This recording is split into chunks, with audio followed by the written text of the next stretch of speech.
Are you frustrated because your iPhone charger won't work? Before rushing out to buy a new one, let me show you how to troubleshoot your charger with some quick and simple steps. Hi everyone and welcome back. We create easy to follow tutorials to help you fix common tech problems. In this video, I'll help you figure out if it's your charger, your iPhone or something else causing the problem.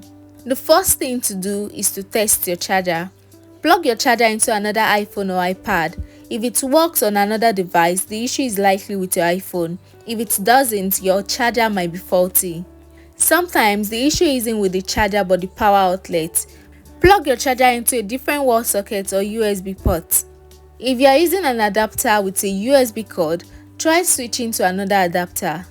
You should also look closely at your charger and cable. Check for frayed wire, bent connector or any visible damage. If you notice damage, it's best to replace the cable with an Apple certified one.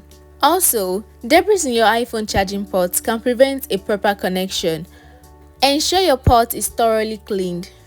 Another simple step is to restart your iPhone. Restarting your iPhone can fix minor software glitches. To restart your iPhone, press the volume up button and the power button at the same time to bring out the options. The next step is to update your iOS. Ensure your iPhone has the latest software update by going to Settings, then click on General and navigate to Software Update. If none of these steps work, your charger may be beyond repair. Replace it with the new Apple certified charger to avoid compatibility issue.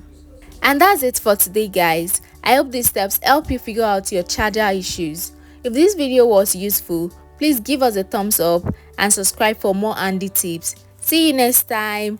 Bye bye.